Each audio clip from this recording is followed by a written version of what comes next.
आप शान से देखेंगे हमारे मीडिया के दोस्त जिनके चहीते हम सुसरे हैं, इनके पापा मोदी है, वो चलाएंगे। ओवैसी ने गांधी को बोल दिया। हम ये पूछ रहे हैं कि गांधी को गाली देने पर मुकदमा अगर हो सकता है तो मुसलमान को खत्म करने का मुकदमा क्यों नहीं होगा? तुमको अगर गांधी से मोहब्बत है तो भारत के मुसलमानों से ही मोहब्बत रखो, क्योंकि गांधी ने भूख हड़ताल की थी पाकिस्तान के वक्त, जब मुसलमानों को काटा जा रहा था फसादात में। एक दिन नहीं, 2 दिन नहीं, गांधी ने कई दिन भूख हड़ताल की और इस शर्त पर अपनी भूख हड़ताल को गांधी ने खत्म किया था कि मुसलमानों की जान और माल की हिफाजत करनी चाहिए। कुतुबुद्दीन बख्तियार काकी के आस्थाने पर जला दिया गया था। गांधी ने कहा कि उसको बनाना पड़ेगा, तब मैं भूख हड़ताल खत्म करूंगा। अरे गांधी से मोहब्बत है तो मुसलमानों से नफरत क्यों है? तुमको बताओ। उनको सारे मीडिया के चमचे हैं,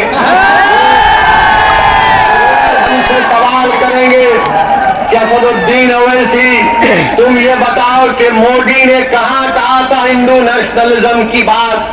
तो मैं उन मीडिया के, उन मोदी के भक्तों से कहना चाह रहा हूं,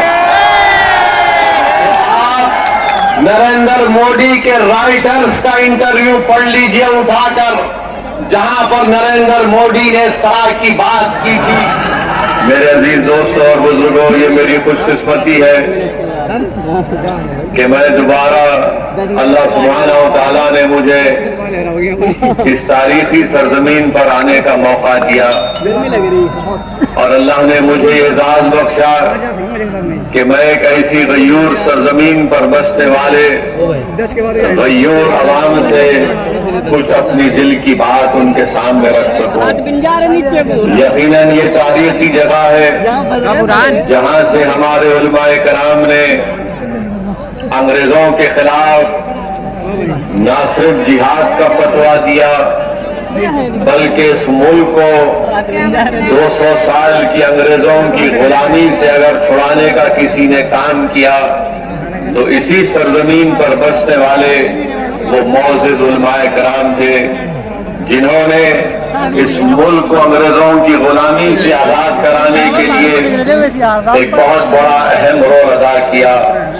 मैं अल्लाह से दुआ करता हूं कि अल्लाह सुब्हानहू व तआला हमारे उन तमाम जय्यद उलमाए कराम को, उन मरूमीन को अल्लाह उनकी मग़फ़िरत करे, अल्लाह उनकी क़ब्र को कुशादा फरमा दे, अल्लाह उनके दर्जात को बुलंद फरमाए और अल्लाह सुब्हानहू व तआला हम तमाम को उनका नेक नेमुल बदल बनाए, क्योंकि आज हमारा वतन अजीज फिरका परस्ती की लहर में डूबा हुआ है।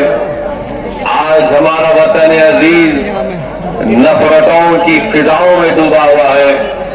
इसीलिए हमारे बुजुर्गों के कुर्बानियों को हमको सामने रखकर दोबारा हमको जिद्दोजहद का आगाज करना है और जहां पर हमारे बुजुर्गों ने इस मुल्क को अंग्रेजों की गुलामी से आजाद करवाया, मैं आपसे अर्ज करने आया हूं कि आज मौजूदा दौर में हमको हमारे मुल्क में जो नफरतों की फिजाओं में इजाफा किया जा रहा है, जो भेदभाव किया जा रहा है, एक तरीके से कह रहा हूं, हमारे पिछड़े समाज के हमारे हिंदू भाइयों से कह रहा हूं, वो कह रहे हैं कि इस मुल्क में रिजर्वेशन को खत्म कर देना चाहिए।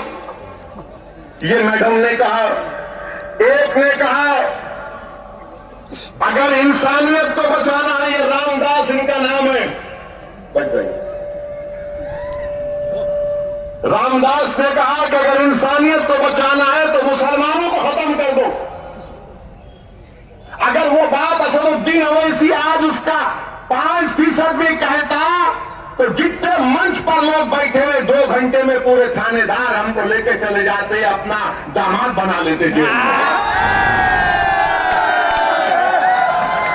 रामदास कह रहे कि इंसानियत को बचाना है तो मुसलमानों को खत्म कर दो। और एक मोहतरम कह रहे हैं कि अब हमको हिंदू राष्ट्र बनाना है। ये कांग्रेस की सरकार है, कांग्रेस बीजेपी दोनों बैठे हुए हैं, मगर केस किस पर बुक हुआ? वो आदमी पर बुक हुआ जिसने गांधी को गाली दी थी। क्या गांधी भारत के मुसलमानों से बड़ा है? नहीं। मेरा मानना यह है कि गांधी भी बराबर है, भारत का हर नागरिक बराबर है। अगर गांधी को गाली दी गई और मुसलमान को गाली दी गई तो दोनों पर केस बुक होना चाहिए। मैं पिछले 5 साल से कह रहा हूं, मेरी तकारीर उठाकर देख लो कि अंधेरी रात लंबी रहने वाली है।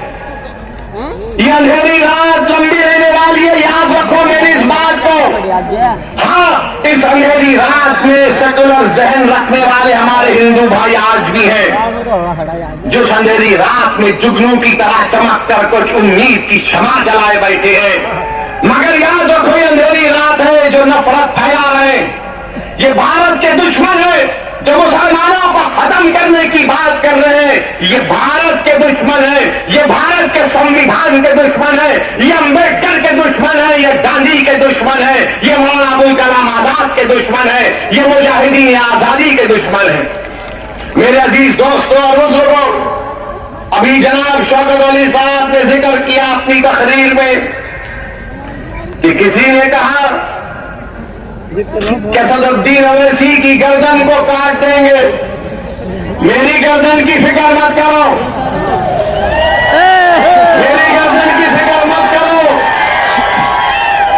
मैंने तो अशहदु अल्ला इलाहा इल्लल्लाह व अशहदु अन्ना मुहम्मद रसूलुल्लाह कहकर अपनी जान को अपने रब के हवाले कर चुका हूं।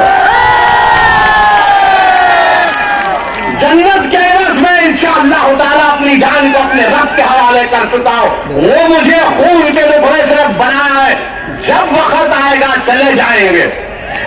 कोई नहीं टिकेगा इस दुनिया में, कोई नहीं टिकेगा।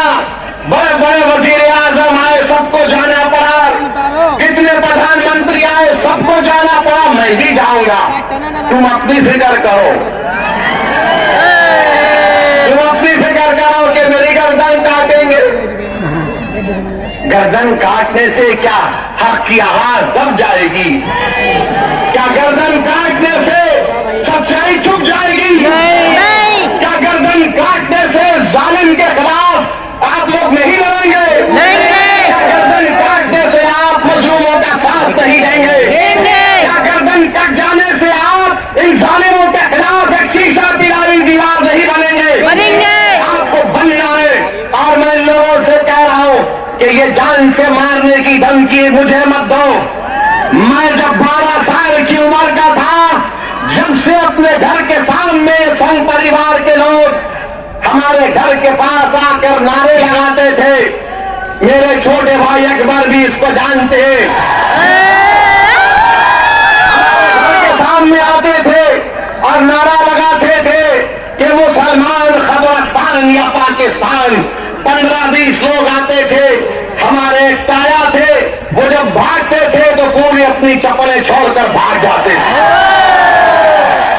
मेरी गर्दन की अहमियत मत करो, भारत की फिक्र करो। भारत असदुद्दीन अवैसी से बड़ा है, भारत का कंपोजिट कल्चर हमारा कीमती खजाना है, इसकी हिफाजत करो।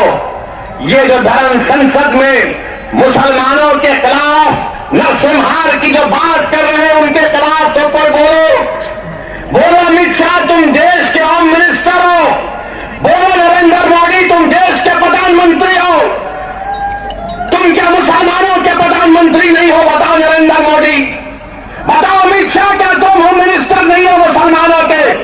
बताओ कांग्रेसियों, क्या तुम मुसलमानों की हिफाजत का जिम्मा नहीं है संविधान के तहत? कोई नहीं बोलेगा। मगर जब इलेक्शन आएगा उत्तर प्रदेश का, तो एक मुसलमान से डर दिखाएगा, एक बीजेपी का डर दिखाकर मुसलमानों को बेवकूफ बनाकर। मेरे अजीज दोस्तों और बुजुर्गों, मेरी आपसे गुजारिश है कि आज मजलिस हिस्सेदारी की बात कर रही है, मजलिस उत्तर प्रदेश की सियासत में 19% मुसलमानों की हिस्सेदारी की बात कर रही है। अगर मैं हिस्सेदारी की बात कर रहा हूं तो Samajwadi party, BSP, Congress, BJP, RLD सबके पेट में दर्द शुरू हो जाता है। क्यों दर्द शुरू होता है? वो नहीं चाहते कि मुसलमान बराबरी पर आ जाए।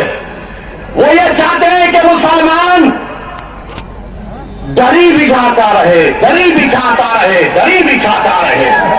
वो ये चाहते हैं कि मुसलमान दरी बिछाता रहे, उसको बेशर्म किया जाए, मगर उसके मुकद्दर में दरी बिछाना है।